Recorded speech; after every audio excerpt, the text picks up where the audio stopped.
This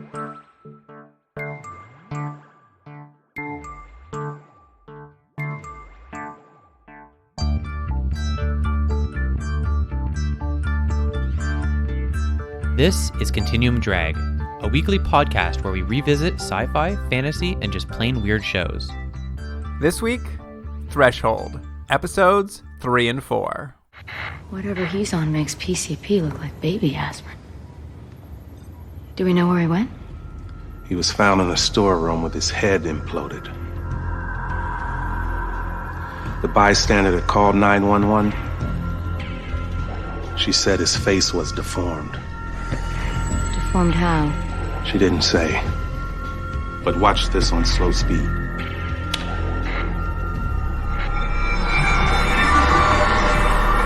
fractal pattern. The alien's calling card. We found ourselves another crew member. Welcome to Continuum Drag, the podcast best listened to from the fifth dimension. I'm Luke, here with my co-host Jordan. What's real, Jordan? When you said it's episodes 3 and 4, I couldn't believe that it's only been 4 episodes. It feels like maybe 65 episodes. While I'm watching it, I check it and I go, oh, it's been 2 minutes. Oh, it's been another 2 minutes. Another 2 minutes. Is it almost over? No, it's not even close. So much is happening, it's just flying by. You have to check. You're like, whoa, so much has happened in that 2 minutes. There's another scene where people are talking about something that they'll repeat 2 scenes later. Well, as long as we're talking about Threshold and the creative behind it, you want to hear a little bit about the creative team that put this show together? Because people need to know the masterminds between this masterpiece. Well, it is actually, weirdly, the 3 kind of, I think, lead producers on it are pretty prolific. Mm-hmm. But let's start with the creator first, actually. This guy named Bragi F. Shute. Mm-hmm. He is actually probably the least of the producers. Not to say he's the least of these people. I'm sure he's a very nice person. But Threshold is actually his first credit. How did he just get a show? It's a very good question. I couldn't really dig up much information on him because this is his first credit, Threshold. So he got a series off the ground. I assume not from scratch. I'm sure he'd been working at doing stuff for years, but he really had very few or no credits up till then. And then, more recently, he co-wrote that Escape Room film from last year. Mm-hmm. He's working on Escape Room 2. And then he'd done, I don't know if I've seen this movie. I feel like maybe I did, but maybe I'm thinking of a different movie that was almost the same. But he did a Nicolas Cage medieval action movie called Season of the Witch. I think it's in the latter half of Nicolas Cage's career where all bets are off. It was from a period of time where I think there were a few just medieval knight movies that had some action star in them. And I'm not sure if this was one of the ones I saw or if it was just one of the other ones of that ilk. I'm not sure. Did you see that he's written and produced 3 different Ninjago series? Yeah, that's kind of, I think, become his bread and butter of recently, the kind of Lego Ninja series. Good for him, but what a weird path to have created, huh? I mean, you never know where this crazy world's going to take you, Jordan. You never know. I suppose. Would you ever thought you'd be talking about Threshold 96 episodes into this podcast? No, I didn't think. I also didn't think I'd be talking about Threshold 50 years after it aired. It's a crazy world, Jordan. Yeah, it is. Let's get into some of the producers, though, because these guys have a little more of a pedigree behind them in some ways. Mm-hmm. First up, Brandon Braga. Okay. Do you know who that is? No, I don't, because we had talked just before we started recording, and I've looked at some of the writers, and there's some you'll see some similarities, but I didn't see him come up as one of the writers, so I guess he's just a producer on this. Well, he's credited in some sources as a co-creator of Threshold, so I would wonder if maybe he came on and did some tweaks to it and got it ready. But he'll be most recognized for his work on Star Trek to our listeners. He started off as an intern on TNG before eventually becoming a writer and executive producer. He show ran Voyager for 2 seasons. He created Enterprise with Rick Berman, and he kind of was in that late stage Star Trek period when Voyager and Enterprise were happening as it sort of unraveled before coming back recently. Mm-hmm. So I think this was kind of a transitionary show. So I think a lot of the crew and probably writing room kind of came out of that world. Right. Next up on the producer list, David S. Goyer. Does that name ring any bells? I was going to say famous. I don't want to say hack writer, but like he's written a lot. Yeah, I mean, he's kind of I would call him our premier comic book movie writer. Yeah, isn't it funny? I was talking to Laura about that earlier. He's sort of, for good or bad, and just it's a longer conversation. He really has become the go-to guy if there's a comic book that needs to be created. As if there's only one person who could possibly get a comic book off the ground. But if there is someone, it's David Goyer. Yeah, he wrote Blade. He wrote the Dark Knight trilogy. Wrote Ghost Rider. Wrote Batman vs. Superman. Wrote Man of Steel. Yeah. And one episode of Freaky Links. I was gonna say he's famous to us for his work on Freaky Links. Which, do you remember? Did we watch the episode that he did? He was actually a co-creator on it. They brought him in to work with the guys, and it was sort of like a joint thing. And they all kind of ended up, I think, falling off like as the show went into production. Right. And then finally, this third producer, his name may not be as much of a household name, David Heyman, but you will definitely know him from his work. He is best known as the producer who secured the film rights to the Harry Potter series. Okay. I've never seen any of those, but sure. Yeah, well, you can imagine he made a lot of money. He made a lot of money, yes. I'm sure he's done very well. He's not driving the same car I am, a 2007 Hyundai Elantra. And then this year alone, he produced Once Upon a Time in Hollywood and Marriage Story, both Oscar nominees. He's done very well for himself. Good for him. He definitely is a guy who certainly has an eye for talent. He worked on Gravity with what's his name, Alfonso. I forget his last name. Corazon? Is that how you pronounce the last name? Yes. So yeah, like he's like, we've kind of got TV sci-fi showrunner from the Star Trek universe. We've got the comic book writer from like these big tentpole movies, and then we've kind of got like an auteur filmmaker producer who's working on like some of the biggest projects and almost Oscar-nominated ones of the year. This is a wild group of people to be working on a project by a guy who has no credits at this point. You might have just answered the question for that, right? It might have been someone pitched this show, they liked it, but it was like, you're going to make the show, but we're loading all these other people on to make sure this thing doesn't sink. 100%. Whether it worked or not, up for debate. Yeah, well, I mean, it only had one season, so it didn't really. It's 2020. We're in the 15th season of Threshold. Yeah, right. All right, Jordan. What do you say we get into this week's episodes? Yeah, let's do, what's episode 3? Blood of the Children. Yes, here's the IMDb summary for episode 3, Blood of the Children. An incident at a fast food restaurant leads the Threshold team to a military academy and the discovery that the infection has spread beyond the original Bighorn crew. And that summary was courtesy of Anonymous. That's my favorite person so far, I think. Yep, that is actually someone who said their name is A.Anonymous. So I said, all right, I guess that's where we're going with. What do you think the A stands for? Adam. Adam Anonymous. Yeah. Adam Anonymous. I mean, that could be a character in one of the shows. It could be, we watch. Starts off on a big cold open where we're in Danville, Virginia. Mm-hmm. There's a dude in a fast food restroom staring into a mirror, and he appears to pop a giant boil on his neck. Doesn't his whole head explode?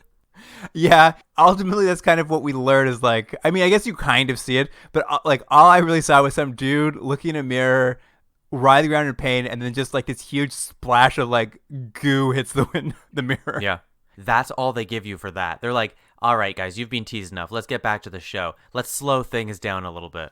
The red team at Threshold Command Center they're watching security footage from the fast food restaurant where this dude's freaking out, smashing things. I think at one point they say he looks like whatever he's on makes PCP look like baby aspirin. They're really like trying to figure out who this guy is and whether he might be one of the sailors from the ship. Right. I noticed watching this, and maybe it's just because I can't help but watch for all these tropes that I never noticed before. This is like Gemini Man, where every episode starts with them watching a videotape of footage. Like this is like a more competently like shoved in there, but still it's just like, let's all gather around the monitor and watch this videotape. Until you mentioned that, I didn't notice it, but you're right. It is a similar way of opening, of just going, hey, here's an easy way to get them all on board. They just watch video. Just watch a video. What's better than watching a video? You want to hear a report or watch a video? Exactly. I did enjoy the video in that the security camera footage just shows a man throwing fast food workers, like just tossing them around like a wrestling ring. I was kind of hoping, though, the footage would be a different angle of that head exploding. Yeah, I also hoped we'd get to see more of that head exploding. We only later get to see him, and his face is all kind of like grotesquely mutated, but we never get to see it pop again. And that's what the fans want. They want to see a head pop. I mean, that's what I'm there for. So I'm going to mention this now, and we're not going to get into it, but there's this like sequence right at the top where they get into Dr. Caffrey and these elevated theta waves she has, where she has, the dreams about the crystal forest.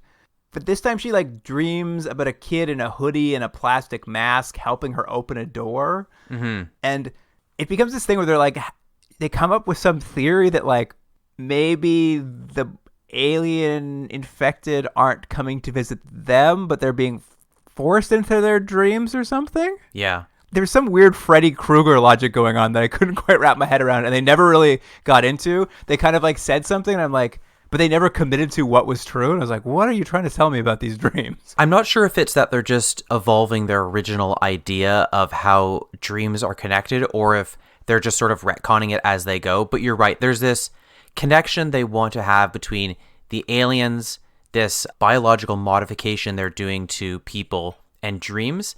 But it's now also being used as sort of a narrative device of having people be told things in a very vague way so they can figure out this mystery as they go. Like the aliens are like, we're trying to tell you something, or maybe not. Yeah, they seem like they don't want to commit just in case they want to backtrack later. Yeah, but I mean, it's also early enough in the show that like you can go, it's a bunch of things, and that's why people, because they do drop a line that people are reacting different ways to things, so they're leaving that little escape hatch if they need it.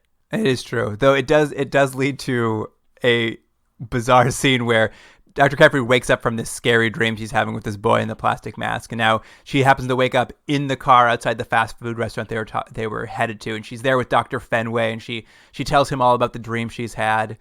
And did you catch what Dr. Fenway says to her after she tells him about the dream? No, what did he say? Because she's like, this like teenage boy appeared in my dream, and he's just like, could be aliens, could just chalk that up to your biological clock. Oh, that's right. That's right. There's and this show has, I'm sure you wrote down more.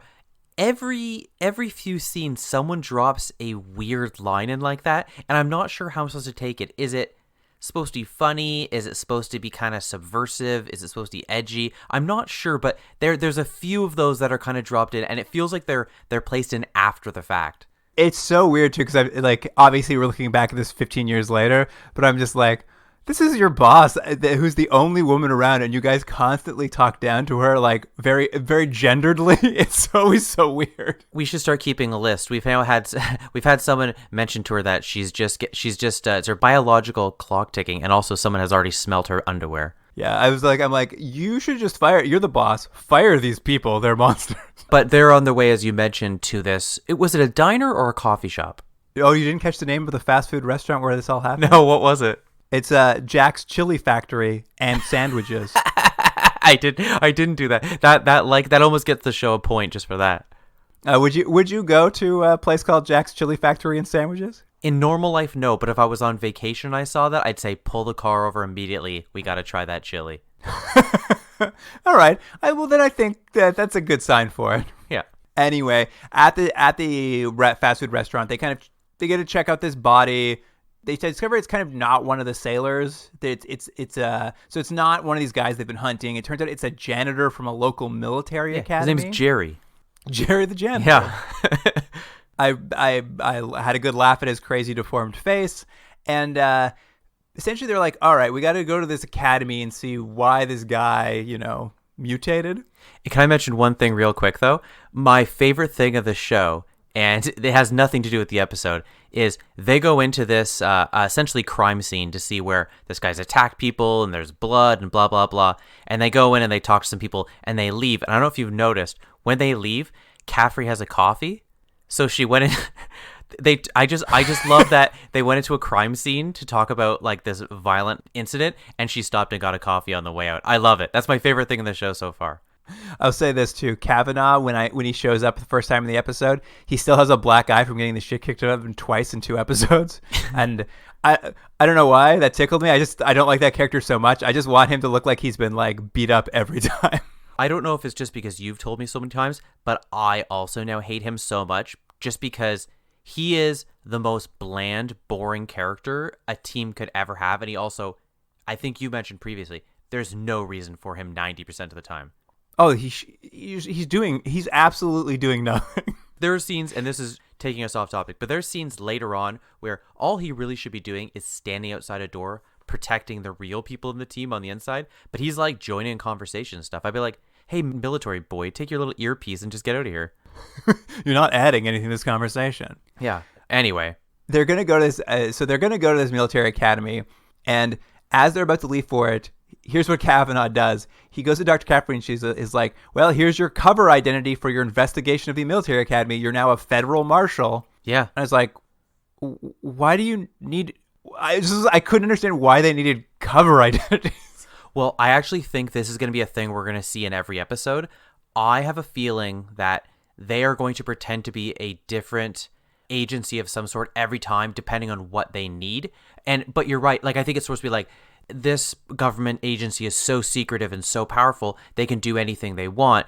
But the weird thing is, like, if they can do that, they don't need to pretend to be someone. But I have a feeling you're going to see that. You're going to be like, they're firefighters in the next one. That's what I thought too. I was just like, you guys are you guys literally have all the resources you need. Just show up. No one can say anything. Yeah, exactly. But anyway, they need to drop that line in. So something to look for in future episodes to see if they pretend to be astronauts or something.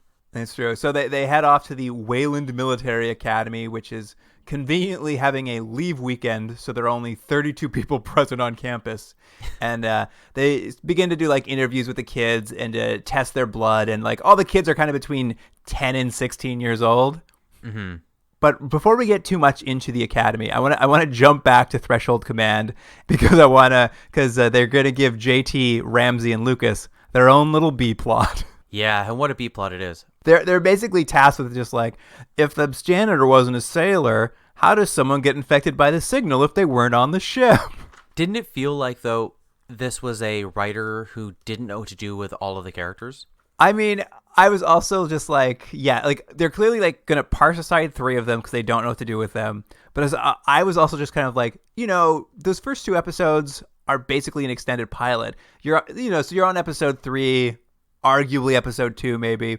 Like, why have we left the sailors behind? Like, why are you already inventing reasons why the signal has escaped? They want that as this undercurrent for the show, as this continuity, but they want to now have this equivalent of Monster of the Week. I should mention one thing though. Ramsey's character even sort of calls attention to that they don't really have anything to do. Is this when him and JT sort of have like a little bit of an argument about like, he's like, what are we doing here? Yeah, it's like, you're gonna be these B plot characters. Yeah, well, JT kind of makes them start looking over flight tracking data to see if there's a plane they missed that happened to fly over the signal as it was happening or something. And Ramsey's just like, I'm a trained mathematician and linguist. Can't we just like hire some assistants to look over this like train tracking data? And JT gives this big speech about how we can't risk other people finding about aliens, so we have to do all the grunt work ourselves. It's just like only 6 people can ever know about this, so we can't have any assistance. It just felt like someone's like, we can't afford more people, so you have to do more work. Maybe that's what it was. So I was just like, this is crazy in that you could just have an intern come in and be like, hey, can you see if any planes flew over this area? You don't have to tell them about aliens. Like, it was such a weird argument. Also, I thought JT was way more over the top than you would think for like a very innocent question. He was like really giving it, but I think it's just the actor being like, this is terrible dialogue. Let me make this exciting. I think they established last episode that JT hates Ramsey. Remember he didn't bring that coffee for him? Oh, that's right. Well, that's all it will take. Anyway, they track down the plane that flew over the ship. They get its black box and they discover the janitor wasn't on the flight. So they bring in the pilot who was flying that plane to sort of interview him about, did anything strange happen on that flight? Right. And this is where Ramsey's linguist skills, I guess, come in handy. This is definitely going to come up, isn't it? He knows how when people lie. It was so funny because, again, I don't know if his character quite has gelled into anything yet, or really any of theirs. But yeah, it's like this interrogation thing where he kind of stands off to the side and asks somewhat cryptic questions because you realize he's got an edge because he knows linguistics, I suppose. Yeah, the guy's talking a little too much in his home state's accent, so he must be lying. Yeah, and that's basically what it is. He says y'all or something, and he's like, he's lying, and they're like, he is lying, and I thought, wow, what an exciting scene. Well, the black box does have the alien spiral symbol on it, so they know they definitely passed over something. So they come back and force the pilot to give a blood test to see if, he's been infected by the alien signal and is like got that triple DNA helix. But as they're doing it, the pilot confesses to what really happened on the flight. Yeah, what was it? He just he had been drinking? Was that what it was? Yeah, him and his co-pilot were drunk. Yeah, so it's like, yeah, okay, I can see why you lied.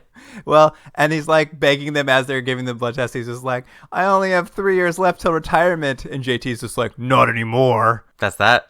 Then, I mean, that kind of wraps up the plot. They find out that, like, the pilot's not infected. There's nothing to do on that flight. But the little piece I did like at the kind of denouement to that B plot is they're looking over his blood after they've caught him just to make sure he's definitely not infected. And they're like, no, he's definitely not infected. But he is actually currently drunk in that interview we gave. That's a fun character. I did like this drunk pilot who's just like wandering through this episode. Yeah. But that wraps up those 3 characters. Just write them off. They don't got anything else to do. You're right. It's just their kind of kill time because they don't really learn anything, but it doesn't matter because the main people, you got Caffrey, the brains, and Kavanaugh, the bronze, and that's where things are going. Don't forget old Dr. Fenway. Oh, that's right. He's there too for some reason. It's okay if you forget because I think they forgot he was there for a bit too. Yeah, it's just he just keeps disappearing in scenes. He's just wandering off to the craft table. But essentially, they've tried to blood test all the students, but one of the students is missing, a kid named Jordan Peter, and they're a little worried, like, oh, maybe he has something to do with the signal thing. So they're trying to track him down, and the principal of the academy, the commanding officer of the academy, he goes off to find him in the dorms. But as he's doing that, he sees the boy from Dr. Caffrey's dream, the one in the plastic mask and the hoodie, trying to use a computer in the library. And then he's like, "Hey, stop it, kid!" And the kid sort of turns around and grabs him by the face and like squishes his eyeballs. Yeah, he seems to crush his head with his bare hands. Yeah, and you're thinking, huh? He should have just left him on the computer. Just let him send that email. He's probably fine. Yeah. So that's that for that commander. Commander's dead, and another student drops by on Dr. Caffrey to kind of be like, excuse me, I don't know if you've noticed, but Jordan Peters is missing, and so is the commanding officer. And Dr. Caffrey's like, yeah, I know. She seems very nonplussed by the information. And can I just say something really that's just, it's going to drive me crazy for the whole show. This entire episode, all of our characters wear black, and the school, even though I know it's like off season or whatever they have like as leave, there's almost no lights on ever. So you have characters wearing black in dark scenes walking around talking about nothing. And it's just the perfect antidote for falling asleep if you're watching it. Well, this student, his name is Brian Janklow. Good name. Yeah, he's the Southern kid, right? He's a Southern kid who, when we first meet him, he tells them all how he's so excited to be in military academy because he cannot wait to fight terrorists. That's why you joined the military, right? I had to fight them terrorists. Only foreign. There are no domestic, though. We let them run wild. Oh, Luke, this is not our political podcast. I'm always sneaking them in there, Jordan. I'm always sneaking those politics in there. Anyway, old Janklow says, well, if you already know about those things, well, I have something you might not know about. I was in the library a little while ago, and I happened to notice all these books on the ground in the shape of a strange spiral. Mm-hmm. Might you be interested in that, Dr. Caffrey? This kid's acting creepy, so you know there's something bad about this kid. But what we learn very quickly, and we'll go through it, is that he is bad, yes, and he's part of the aliens in some sort.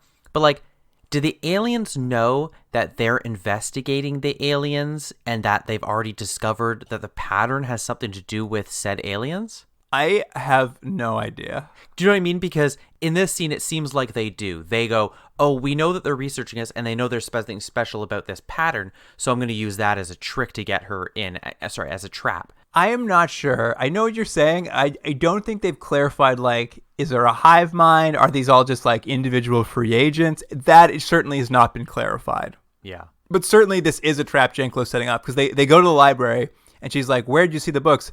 And he like sticks his arm out and points it. He's like, over there. And when he sticks his arm out, his like entire forearm is just drenched in blood. Yeah, he's bleeding. And I like that she gives like a little bit of a like side eye to him. Like, that's different. I think he might be a bad guy. It's like, yeah, his arm is pouring in blood for some reason. I don't even remember why. Because he crushed that guy's head. I thought it was a different kid that crushed his head. So hold on. He crushed the commander's head and then just left it all over, the blood all over? Didn't wash his hands at all. I thought it was an injury from something else. I thought maybe, I don't know, he cut it on a razor or something.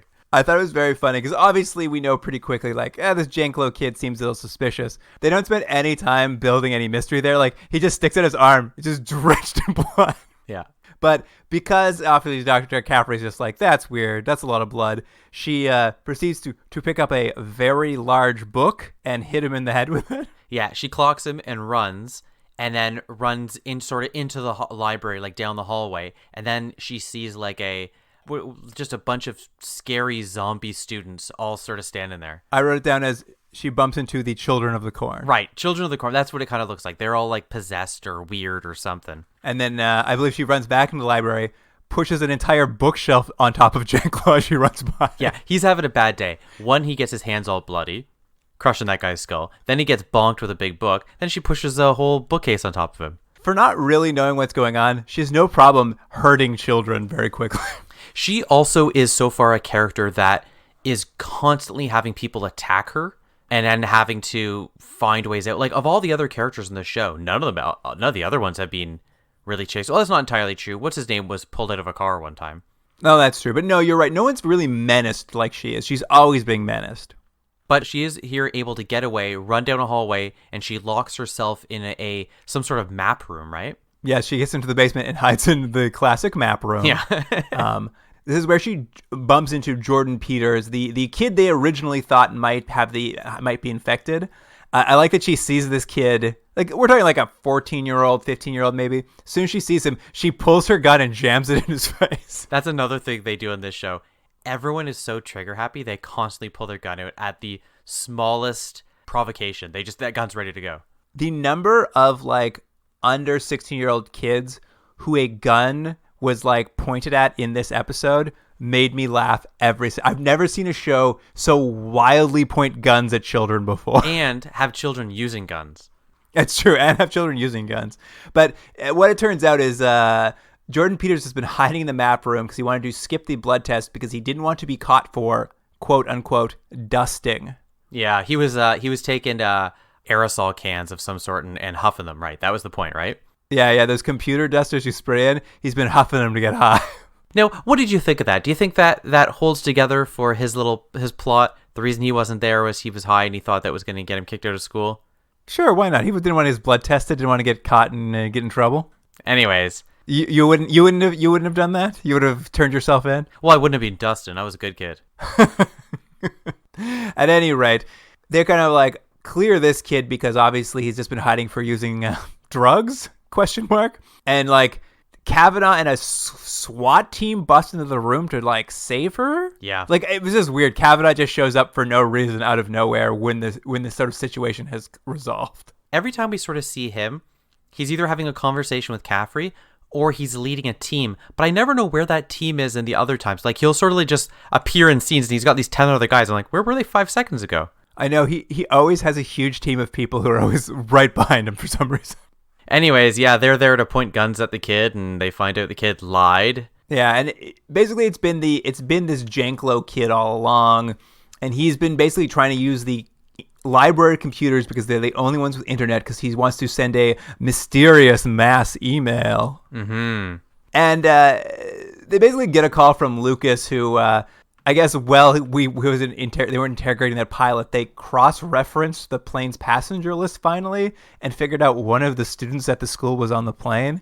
Right. It took them way too long to look at that passenger list. Well, they were too busy looking into people's accents as a way to see if they were guilty or not instead of actually doing their proper research. But since they know which 12-year-old in the dorms was on that plane, that entire SWAT team old Kavanaugh has basically busts into that kid's room with automatic weapons drawn on a kid who hasn't gone through puberty, and hold him at gunpoint until they figure out what's going on. How would you best paraphrase what happened on that plane to that kid? He was trying to access, I think it was a movie or the internet or something, right? And he thought it wasn't working properly because he started seeing the pattern. That's basically what he said? Yeah, you're on the right track. Yeah, he was trying to burn a CD for a friend while on the plane. Okay, all right, yeah. And the pattern appeared, and he assumed it was just spyware. Oh, that's right. He froze said up his spyware. computer. Yeah, right. And when he got back to the dorm, he gathered all his friends around, including Janklo and the janitor, because the kids love that janitor. Yeah. Well, everyone loves Jerry the janitor. If there's a chance, to hang out with a bunch of 14-year-olds and look at stuff on the internet, Jerry's there. He's your pal, Jerry, Count Jerry. He's always like, hey, kids, do you want to see some cool websites that only adults go to? And they're like, sure, Jerry. Hey, kids, you want to see a dead body? But essentially, his computer was still making this noise and was frozen on this screen. So everyone kind of joined together trying to find a way to basically unfreeze his computer. But that is essentially how the janitor and Janklo became infected with the signal. And then Janklo kind of went along and stole the computer, and he's now trying to take the signal off the computer as an audio file and then email it out to people. Yeah, so he could spread it like a virus.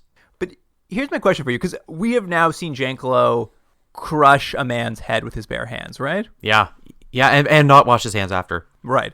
But he has just heard the signal, much like our lead characters have. So aren't only his theta waves infected? How does he have a third helix? You are absolutely right, because there's a little bit of inconsistency as to how it affects people. They do mention, we're going to learn not too long from now, that it doesn't affect children in the same way. So I think there is an implication that because he might be older, it has developed in him differently than some of the younger kids. But I don't think he actually is any older or younger than the other kids. Yeah, I mean, we'll spoil it now, I guess, is that's the big reveal of this episode, is that what they find is if you haven't gone through puberty, the signal can't infect you? Yeah, that it doesn't affect you in the same way because your mind or body or both haven't developed yet to be able to receive it. It's still developing. A very, very loosely sketched idea of why that would happen, but it still doesn't explain how he got a third heal. Like, the very basic rule we got in that first episode has already been broken. Like, how is he genetically changed, but the team isn't? Unless these kids are super strong and we just don't see it? Yeah, I guess so. Jerry definitely was. Well, that's it. Jerry definitely mutated. Yeah. So shouldn't old Lucas be mutating and smashing his wife's head or something? You would think. Maybe that's the big reveal, is we haven't seen his wife yet because he's already killed her. Maybe. Anyway, it becomes a race against time to stop Janklo from sending an email. Because if that signal gets on the internet, Jordan, it could reach 33% of users by morning. Yeah, is this the part where they reference Paris Hilton? Yeah, they got those numbers because they based it on the Paris Hilton sex tape. Yeah. It's such a dated, gross reference that I just was like, ugh, barf. And it's such a sad attempt to try to be like hip and, on the moment. It was definitely like, it was like of its time. As soon as they said that, you could really pick out the period of time the show existed. Yeah. Anyway, in this race against time, they head down into the underground maintenance tunnels. Kavanaugh has been getting a standoff with a bunch of 12-year-olds who are like toting automatic weapons. Yeah, it's a weird scene. Like, you have the kids on one side with a bunch of like machine guns, and you have the SWAT team that also have these at worst rifles and at best like machine guns, and they're sort of yelling at each other. And what you realize is the kids are saying they're not going to stand down because what's old Southern mutant boy's name? Janklo. Because Janklo has ordered them to do it. Then there's this whole thing about Kavanaugh's like, well, I outrank him, and that means I outrank you. And then it was this whole thing. I was like, And then it ends with the most boring conclusion ever where they all just put their guns down. I wanted them to shoot those kids so badly. I did too. I thought, you know what? You're going for it. Just do it. Have Kavanaugh have this moment where he has to shoot a bunch of kids. I was like, wow, that'd be something hard to come back from. Well, and they're already so reckless with how they like handle themselves that it wouldn't have been outside of the scope of this show. And in fact, that reveal that it doesn't infect kids, it feels like this was an out so they could like avoid. Like I was just like, just go for it, you guys. Kids can get infected. They're now like zombies, so it's like open season to kill a kid on TV. Yeah, could you imagine how it would if they had Kavanaugh just kill one of the kids and then he has to deal with that for the rest of the show? That's his new character arc. What a show this would be if that were the case. Yeah, but it's not. It's not that show. It felt like it walked right up to the line, but then like chickened out with this whole episode. And I was just like, guys, just go for it. Yeah. Anyway, Dr. Caffrey and, I don't know, one of these nameless soldier guys that they're always with end up catching Janklow as he's trying to send the email in the library. And they like, Dr. Caffrey tries to talk him down, like, you can't send that signal. Think about all this and that. And what I like is Janklow turns around and is just like, what? No, it's super cool to be an alien hybrid. I'm definitely not doing what you're asking me to. I'm with him.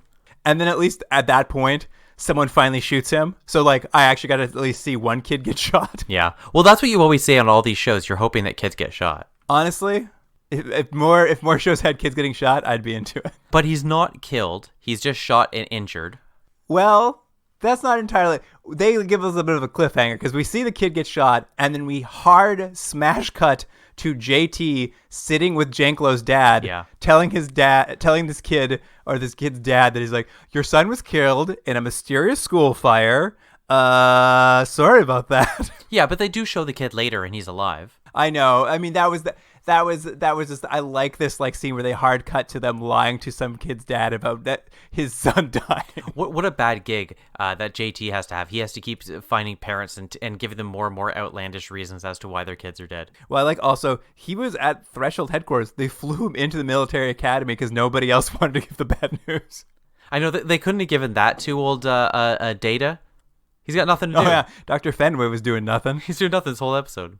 But you're right. In reality, like all the other people who've been infected with that triple helix, the kid Janklow didn't die. They've caught him and sort of brought him back to old Threshold headquarters, and they've apparently now got the Hannibal Lecter style glass cells from Silence of the Lambs in their headquarters. Mm-hmm. And they have the kid there, and they're sort of like they're trying to get him to talk, and he's just like, nah, I'm not gonna do it.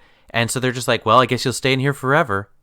I will say, they didn't kill a kid, but I did like the idea of them basically taking a teenager to a black site to be tortured indefinitely.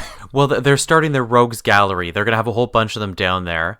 It's like Batman going to Arkham Asylum. It's a whole, it's the creepy kid, and you'll have the janitor, you know? It is very much that whole set they've built for this, like these glass enclosed cells is very much set up to be like, oh, this is where we're going to hold all our baddies. Yeah, exactly. And yeah, that's it, man. That wraps up the episode. Yeah, it was a roller coaster. All right, well, let's keep going. Let's get into the next one, and we can break down these two episodes together afterward. Here is the IMDb summary for episode 4, The Burning. I've got not one but two surprises for you. This isn't Tate's blood. What? I checked his hospital records. Tate's blood type is AB negative. This is O positive. Surprise number 2? I compared the sample against the one we found on the fence. It's the same. And it's mutated. Triple helix. We have another infectee on our hands. So Tate didn't break out alone. More likely someone else who was infected broke him out. Check the infected sample against the Bighorn crew manifest. What would one of the crew members be doing here with Tate? I have a feeling that'll be our third surprise. The team pursues an escaped mental patient whose room is filled with the drawings of the glass trees from Caffrey, Kavanaugh, and Peg's dream. And this, too, is courtesy of A.Anonymous. Oh, Adam, thanks for writing that once again. Now, you had read about this and talked about it in the last podcast episode, but in this episode, they actually start doing a full-on recap at the start. Like, it's a whole narration recapping what the show's about. Yeah, in the original airing of the show, everyone had a little recap. I guess the idea is that in case there's a new viewer, they're caught up and they're ready to go. But it was taken off for the DVD. It is a little bit obvious, but I mean, I get it. It's a show that it's very complicated. So if you're a viewer that's just tuning in, it would help. I mean, I always feel like when I see these things pop up, especially if they're midway through a season. So maybe you're right. Maybe they were always there when they aired. I was always seeing it on like episode 4. I'm like, oh, that's a bad sign. Like viewership must have been very unstable, and like they're realizing like unless like we try to bring in new viewers by explaining this, we're in trouble. I don't know if that would help that much, because as soon as you start watching the show, you're just like, what is this? What is this show? Well, this episode opens this time in a cold open at the Bridgeview Psychiatric Hospital in Painesville, Ohio. Yep. Where the patient Richard Tate is missing. A security guard is having his head turned backwards, and an orderly is torn to pieces. Yeah, and the patients in the psychiatric hospital, they love it. This is the best entertainment they've ever had. They're having a great time. Oh, and someone has melted a hole in an electric fence. Yeah. Anyway, the Threshold team finds out about it from a, quote, nugget, end quote, that popped up in their, quote, data mining, end quote. Yeah, that makes sense. They mentioned it, I think, an episode or two ago, where they're like, we're going to have to set up a bunch of data miners to stay on top of this. And I was like, well, I'm never going to hear about data mining again. They're really committed to data mining. Correct me if I'm wrong. The implication here is that they're constantly having some sort of online bot that is constantly looking for news stories or something that kind of pings and goes, oh, this might be connected to our sailors and the boat, right? I believe so. I believe that is the new tech they're trying to like work into the idea of the show. Anyway, the missing man, Richard Tate, was committed to this hospital after he burnt his family to death in their home at 13 years old. Mm-hmm. But in the last week in the hospital, he's been started talking about aliens and drawing the glass forest, and had told another patient that aliens were coming to change them, and he had some unfinished business to take care of. And we get a bit of a trope here, which you see all the time in TV and movies, is anytime there's someone who's quote-unquote crazy or unstable, they always do the same drawing over and over and over, which I always think is such an odd thing. It's like, what if they just did one drawing? But it's always the easy way to show the viewer that they're obsessed with something is they can't stop drawing it. I mean, you're right. It is a classic trope. It's just like, how do you know he's unstable? Look how many times he drew this stick man. Yeah, it's like, well, there must be something to that stick man. I'm like, what if you just practice makes perfect, you know? That's true. Practice does make perfect. Take that trope. Just ask us. We're on episode 96. Still trying. Anyway, they very quickly come to find out when they do a blood test on that melted fence outside that it looks like one of the sailors from the Bighorn who I guess are back on the show now. I guess he broke into the mental asylum trying to get at old Richard Tate. Yeah, first they think that Tate broke out, and then what they realize is I think they find some blood and it actually matches one of the Bighorn sailors. So they're like, that's weird. The guy broke him out? What I like about this, though, is they need to get that blood tested, and they send it back to their command center. And there's a new character, a lab technician, who they go to talk to and who's running all the blood tests. She's just there doing this brand new character. After we were told last episode, they're not allowed to have any help. Well, and also, what's weird about it is the real reason she's there is because Brent Spiner's character is on the ground, and you'd assume he'd be the person probably running these tests. As we've seen him in previous episodes, he's sort of the everyman doctor, depending on whatever the scene they need. But because they have him on the ground, they have to have another character who does it. And I just thought that was funny that, yeah, there's this other character that keeps popping up. Now let me ask you this. Do you think she's going to be your consistent extra person? Like she's going to become a team, or it's just going to be a random intern every time? I kind of liked the actor they cast. Like, I thought she looked kind of cool. So I'd be fine if she came back. But my guess is there's going to be new rules about how this works every episode. You're probably right. We can't have any assistants. It's all assistants this week. Well, maybe JT's lightening up. Although he doesn't seem to. This poor character, all he does is yell and look constipated. That's his character. He's never having a good day. Maybe you're right. Maybe Ramsey won him over to hiring some help. Yeah, maybe. Anyway, they cut away, and we actually get to see this escapee Tate as he's wandering into this apartment complex, and he like knocks on a woman's door and kind of forces his way inside, and essentially ties her up and starts like trying to smash through her floor. He's like digging something up. And there's two interesting things about this scene. One, the girl's wearing just her underwear, which she will wear for the entirety of the scene she's in, and which raises I know, a right? question. Have you ever just answered the door in your underwear? It was insane. It felt Gratuitous. like they were walking, like, are they trying to be titillating, or are they trying to like ratchet up the danger of a sexual assault? Like, either way, it was gross. But more important, just to me, did you notice what she was watching on TV when the guy broke in? No, I missed it. She was watching Judge Judy. Oh, that's right. And what I thought at that moment was, I wish I was watching Judge Judy instead of this. Much better show. But yeah, what we kind of see is he's trying to dig up something under the floor. That sailor from the Bighorn, his name turns out to be Novak, has followed Novak. him there. And while he's kind of doing that digging, he realizes he needs some more help. This Tate, this escaped patient. So he takes a quick break, heads over to a construction site to, I guess, steal better digging tools. No, you know what it actually is? He gets her keys, and he basically goes like, you must have a shovel or a digging apparatus. And she's like, I don't know. So he takes her keys and goes to that's her locker space. But it's in this weird warehouse sort of thing. I was like, well, this doesn't make any sense. But it was her keys. That's how he got in. Well, that's what I thought too, because I do remember him going there. He's like, I got to go check your warehouse. But then, because what happens is Kavanaugh gets a call and says a civilian has spotted him at a construction site. And they basically swoop into this like weird... Oh, yeah, you're right. That's weird. It was this weird like empty loft space, and they arrest him basically. Like, they capture him very quickly. But it wasn't... Because I also thought the same thing. I'm like, oh, she's going to her storage locker. And then next thing you know, he's at a construction site? Maybe we missed the scene where he went to the locker and found there wasn't anything, so then he went to the construction site. Oh, that must be it. Anyway, now they've caught him. They test him, and they find out he doesn't have the triple helix mutation, but he does have higher than normal theta waves, Jordan. He does. Isn't that exciting? He is higher than normal.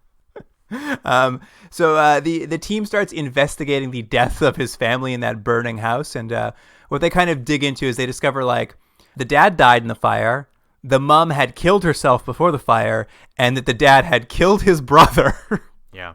before the fire. And so the kid, as a boy, this Tate, when he was a 13-year-old child, kept saying how his family had changed before he lit the house on fire. So they dig up his mother's grave to check out her body. And when they open up that coffin, oh, is she mutated? Yeah, it's a great reveal. It's actually one of the things the show does real well. They open it, and you have this very bizarre-looking skeleton that looks like, what would be the equivalent of like tumors, but it's on bones. So like the rib cage is really distorted, and the face is sort of bent out of proportion. Yeah, like they say she's growing new teeth since she died. Yeah, that's the worst. At any rate, they finally get Nate to explain what happened 26 years ago. His dad was digging a well out behind the house. That's right. They came across some sort of metal object. I think they said it was like this copper-colored, football-sized thing that keeps changing shape. Obviously very similar to what we've seen in the previous episode of this star glass structure that keeps moving.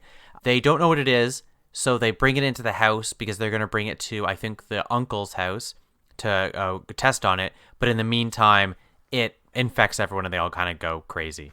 Yeah, it mutates mom and dad. They start trying to kill everybody. As we know now, both the boys haven't gone through puberty, so they're safe. So he's okay. But essentially, Nate had to like burn his house down to kill his alien parents and stop them from escaping into the world. And we didn't kind of get this moment where they're like, oh, well, that's great. We're alien hunters. We believe you. We know you're not a crazy person. Now, why don't you tell us where this object because he's basically that object that he originally killed his parents over. He took it when he was 13, buried it somewhere, as we know, probably under that woman's floorboards. And they're like, Dr. Caffrey's like, well, tell us where it is. We'll go get it. And, problem solved. There's like an inexplicable moment here, though, where Tate lies to them about where he hid it. He lies to them, and what we find out, like, in a few scenes later, is they're like, why'd you lie? And he's like, because I didn't want anyone else to get hurt. And I was like, but you know that they're trying to stop people from getting hurt, so why would you lie to them? Because the alien's going to get it. Like, it was one of those, you're like, and it was an odd turn for the character that didn't amount to anything because it didn't have any repercussions really anyway. Well, what it seemed to be is it was so Ramsey could look at all those drawings he drew of a house with 2 chimneys. Yeah. And then call Lucas and say, look at the building records for houses with 2 chimneys, so they could figure out that condos had been built on top of it. Like, it was like a side scene to give 2 characters who aren't in the episode something to do. Yeah. And they're like, chimneys, 2 chimneys. But yes, they find out that where he was digging, it's the wrong spot, so there was somewhere else to go dig, and that's where the stupid thing is. They also figured out when they're like, oh, it's the place with the 2 chimneys under that condo, and then they like flip open a file and they're like, oh yeah, that's the same place he was arrested 26 years ago. And I was just like, you guys are the worst investigators. Yeah. Yeah. Anyway, we go back to that lady's apartment. Old Sailor Novak, the triple helix alien hybrid, I guess, is there. He's dug up the object from this lady's floor finally. He didn't need any special tools. No, he just used it. He just used his figures like a alien, I guess. Unfortunately for him, the red team is arriving at the same time. They bust in. They save that lady. They start poking around the house, and Dr. Caffrey hears a dog barking in the next room. What I like is she walks into the room. She just starts petting the dog. She's like, oh, good dog, good dog. I'm like, no, you got to look around the room. Don't you remember you're hunting a fugitive? Novak is in that room, obviously. But he doesn't attack her. He just kind of runs out of the bedroom, through the living room, past all of the agents, and then jumps out a window before getting shot several times by electric bullets. Yeah, they now have electric bullets. That was fun, right? Yeah, that was a nice little touch. But essentially, they catch him, they get the object, it's kind of problem solved. What they do is then, you get a few other scenes of them, like, talking about the object and that they're going to have to investigate it and do some research on it and, is it safe and blah, blah, blah. But JT says at one point, because they're like, where are we going to put it? And he's like, we've made a new facility cell for it. But where he says, and they're like, where is it? And he goes, it's 100 miles from nowhere. I love that Johnny Cash song. Well, here's what we learn about this mysterious object that old Tate found 26 years ago. It is like with the weird shifting things we've seen, but when they do a quick carbon dating test on the ground where it was found, turns out it's been buried there since 1879, Jordan. Yeah, over 100 years, meaning the aliens were here before. And you know what else, Jordan? What's that? It changes the rules of the game. It does. Of course it does. Because now Threshold has something the aliens want. Yeah, and I've said it once. I've said it a million times, Luke. The stakes have never been higher. I did like the final scene of it is they go talk to Tate now that they figured out he's not a crazy person. And they're like, Dr. Caffrey's like, well, we're going to send you to a nicer hospital now because now we know you're not a schizophrenic. But you still have to live in a hospital, and you keep your mouth shut about aliens. You got it? And he's like, yeah, sounds like a plan. And I'm just like, you're just letting him go? All right, that's fine. And that's another episode. So after these 2 episodes, like, I obviously there's problems, blah, blah, blah. But like one of the big key errors that I'm seeing on this show is like probably the biggest problem I think this show has right now is it's the low return on investment. Each episode, was kind of a standalone story, and the end of that story was a reveal about the overall mystery. First one being kids under 13 can't be infected. And then the next episode was like, get to the end of it, aliens have been here since the 1800s. But it was just like, there's so much work to get to such a small reveal. And if you even think about it, like that last episode about a 13-year-old who murdered his family to hide an object, you could have had them figure out kids who haven't gone through puberty can't be infected and the alien. Like, you could have jammed all those revelations into a single episode. Like, the revelations aren't big enough, or there's not like more turns in an episode. They just like give you just the smallest taste of the mystery at the end. Well, it is interesting. I would agree with you on that. The show's doing a very interesting balancing act, and it's not a good one. It's that the show at all times is slightly underbaked in its ideas while simultaneously over-explained.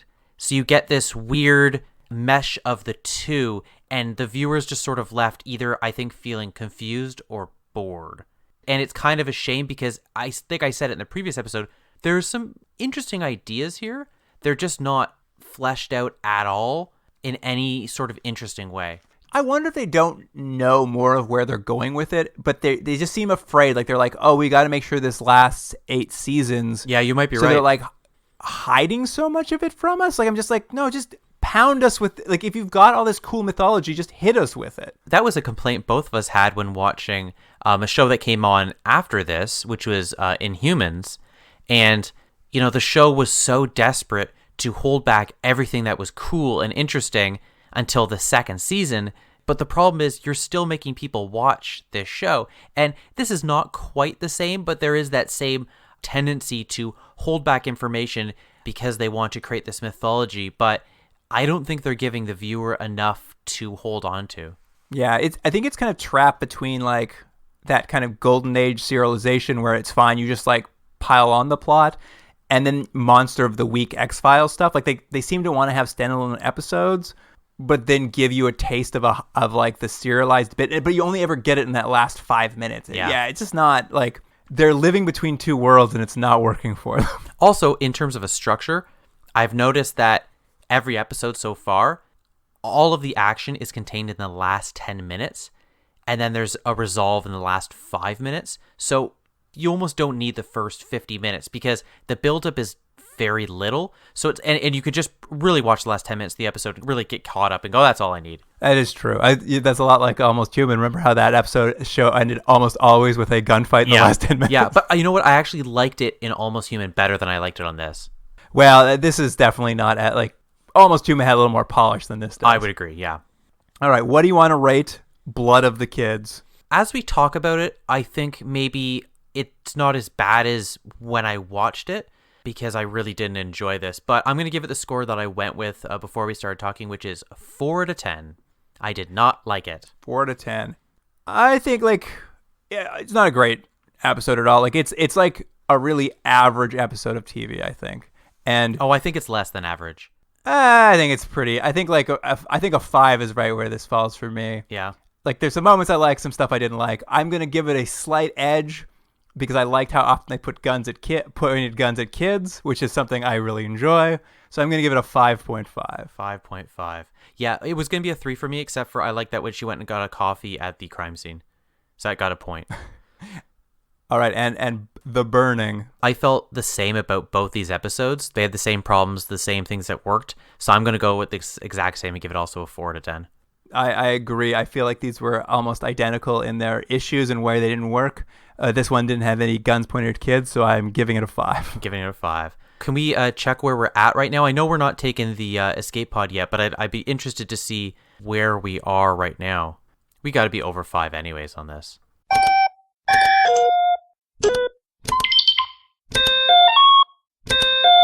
All right, Jordan. So I've punched us in to the old continuum drag computer. Mm-hmm. And at just slightly over a quarter way through the series, we are averaging a series average of 5.31. Oh, yeah. We live to another day. We'll see another few episodes of this show. Now that about wraps it up, I guess, for the episode. So, listener, if you've got anything you need to say to us about Threshold, do you want to email us an alien signal to affect our theta waves and give us the triple helix? You can do that. No one's going to email about this show. You don't think they'll email us an alien signal? No, I don't. Well, if you want to, you can. It's continuumdrag@gmail.com is that email.